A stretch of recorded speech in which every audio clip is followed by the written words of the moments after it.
கண்டுபிடிக்கிறாங்க. அந்த பஸ்ஸோட எண்ட் பாயிண்ட்லேருந்து 100 கிலோமீட்டர் தள்ளி தான் இந்த பஸ்ஸ அவங்க கண்டுபிடிச்சிருக்காங்க. அதில 3 பாடி இருந்திருக்கு. ஒண்ணு பார்த்தீங்கன்னா பஸ் டிரைவர், இன்னொன்னு அந்த ஃபீமேல் கண்டக்டர், இன்னொன்னு யாருன்னே தெரியல. இதில இருக்கக்கூடிய சஸ்பீசியஸான விஷயம் என்னன்னா, இவ்வளவு தூரம் வந்திருக்கிறதுக்கான ஃபியூயல் கண்டிப்பா இதில இருந்திருக்க வாய்ப்பே இல்ல. 2வது அவங்களோட பாடி டீகம்போசிஷன் ஆன ஸ்டேஜ் பார்க்கும்போது ஒரு 30 நாளுக்கு மேல இருக்கும் அப்படிங்கிற மாரி சொல்றாங்க. ஆனா இந்த சம்பவம் நடந்து 2 நாள் தான் ஆகுது. சம்மர் சீசன்ல கூட பாடி 2 நாளுக்குள்ள இவ்வளோ டீகம்போசிஷன் ஆக வாய்ப்பே இல்ல. ஏதாவது இன்ஜெக்ட் ஆயிருக்குமா அப்படி சொல்லி பாடிய ஃபுல்லா செக் பண்றாங்க.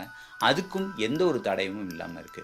போலீஸ் என்ன பண்றாங்கன்னா, சரி இந்த இடத்துல வந்திருக்கணும்னா, இந்தந்த வழியெல்லாம் வந்திருக்கணும் அப்படின்னு சொல்லிட்டு, அங்க இருக்கக்கூடிய கேமரா எல்லாத்தையும் செக் பண்றாங்க. ஆனா இந்த பஸ்ஸோட இன்ஃபர்மேஷன் எந்த ஒரு ரெக்கார்ட்லயும் இல்ல. அதுக்கப்புறம் இப்ப வரை என்ன நடந்துச்சு அப்படிங்கிறது யாருக்குமே தெரியல. அந்த வயசான அம்மாவும், அந்த பையனும் இறங்குனதுக்கு அப்புறம் என்ன நடந்திருக்கும்?